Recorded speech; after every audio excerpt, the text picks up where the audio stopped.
नमस्ते,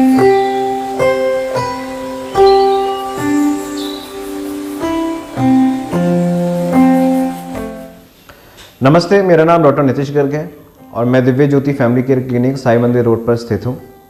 आज हम आप सबसे एक महत्वपूर्ण चीज़ के बारे में डिस्कस करने जा रहे हैं, जो कि है हेमेटेमेसिस या साधारण भाषा में बोला जाए तो खून की उल्टी। खून की उल्टी क्यों होती है, इसके क्या कारण हैं, इससे बचाव के क्या तरीके हैं और अगर आपको ऐसा हो जाए तो उसके लिए हमको क्या करना चाहिए, इस सब चीज़ के बारे में आज चर्चा करेंगे। सबसे पहले हम बात करते हैं कि इसके मुख्य कारण क्या हैं। सबसे पहले हेमेटेमेसिस की अगर हम बात करें या खून की उल्टी की अगर हम बात करें तो ऐसा होता है जब हमारे पोर्टल वेन में प्रेशर बहुत हाई हो जाता है और उसके हाई होने के कई सारे कारण होते हैं। सबसे इम्पॉर्टेंट और सबसे पहला कारण है मदिरा सेवन। जो लोग अधिक मात्रा में मदिरा का सेवन करते हैं उनका लिवर ख़राब हो जाता है और लिवर ख़राब होने की वजह से, पोर्टल प्रेशर हाई होने की वजह से खून की उल्टी होने के चांसेस रहते हैं। इसी प्रकार से लिवर के किसी भी बीमारी से ऐसा होने की संभावनाएं हैं।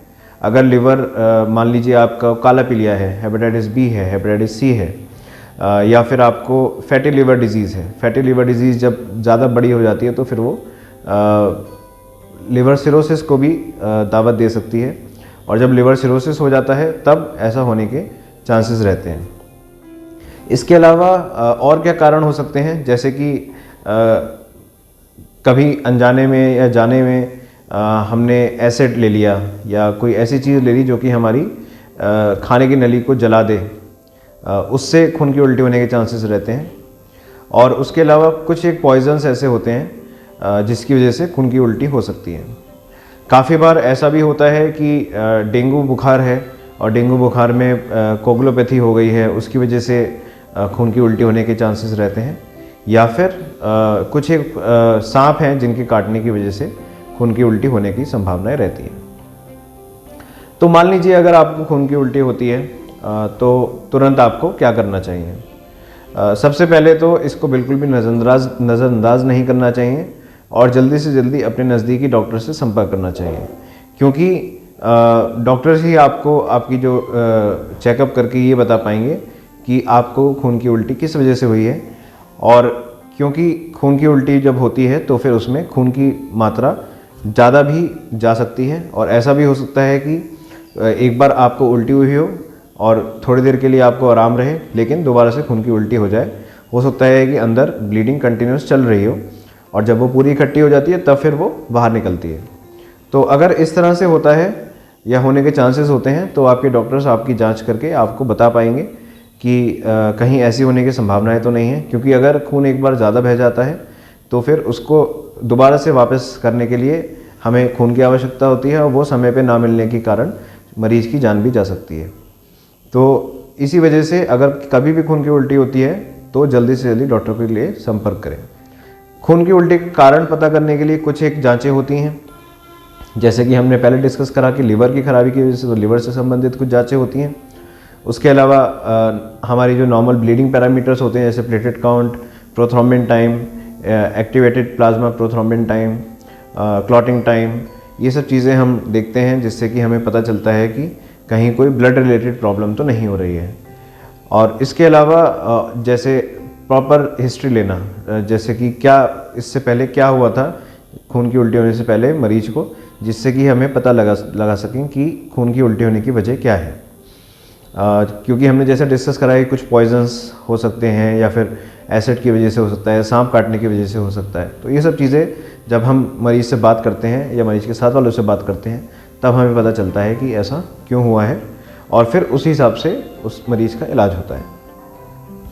अब मान लीजिए अगर खून की उल्टी लगातार हो रही है, उसको रोकने के लिए क्या किया जाता है। सबसे पहले तो कुछ एक दवाइयाँ हैं जिनका सहारा लेके हम खून की उल्टी को रोक सकते हैं, लेकिन कुछ केसेस में ऐसा होता है कि जो खून रिस रहा होता है, जो खून बह रहा होता है वो काफ़ी ज़्यादा होता है और वो दवाइयों के माध्यम से कंट्रोल नहीं हो पाता। तो इसीलिए सबसे पहले अर्जेंट एंडोस्कोपी का प्रावधान रखा गया है और एंडोस्कोपी के ज़रिए ये पता लगाया जा सकता है कि जो खून बह रहा था या बह रहा है वो कहाँ से बह रहा है और क्या उसके लिए कुछ करने की ज़रूरत है या नहीं है। जैसे कि हम क्या कर सकते हैं, एक मेथड होता है बैंडिंग। बैंडिंग मतलब कि छल्ला लगाना, जहाँ पे खून बह रहा है, जहाँ पे नस फटी है वहाँ पे उसको बांध देते हैं छल्ले से। दूसरा तरीका होता है ग्लू थेरेपी। एक स्पेशल टाइप का ग्लू आता है, गोंद आता है, जो कि नस में लगाया जाता है, जिससे कि नस जाम हो जाती है और वहाँ से खून की जो बहना है वो बंद हो जाता है। इसके अलावा एडवांस केसेस में अगर मान लीजिए कुछ एक ऐसी जगह से नस फटी है जहाँ से ऐसा करने से भी कंट्रोल नहीं हो पा रही है, तो फिर उसके लिए कुछ अलग तकनीक हैं। कई बार ऐसा भी होता है कि ऑपरेशन की ज़रूरत पड़ती है, या फिर ऐसा होता है कि एक मेथड है टिप्स, जो कि ट्रांस जुगुलर इंटरहेपेटिक फोटोसिस्टमिक शंट है, और उसके ज़रिए ब्लीडिंग को कंट्रोल करने का हम काम कर सकते हैं। ब्लीडिंग ज़्यादा होने के खतरे, जैसे हमने पहले डिस्कस करा कि ज़्यादा होने से मरीज़ की जान भी जा सकती है। इसके अलावा इन्फेक्शंस हो सकते हैं। एक चीज़ होती है हेपेटिक एनकेफेलोपैथी, वो हो सकती है। मरीज़ बेहोश रह सकता है। ज़्यादा खून बहने की वजह से हमारे जो बाकी ऑर्गन्स हैं, जो बाकी अंग हैं हमारे, उन पे असर आ सकता है, जैसे कि किडनीज है, हार्ट है, ब्रेन है। इसमें इरिवर्सिबल डैमेज तक हो सकता है। तो मेरी आपसे यही अपील है कि अगर ऐसा कभी भी होता है, या कुछ भी आपके या आपके परिजनों या आपके मिलने वालों के साथ कभी भी ऐसा होता है, तो उसको नज़रअंदाज ना करें और जल्दी से जल्दी उसका ट्रीटमेंट कराएं।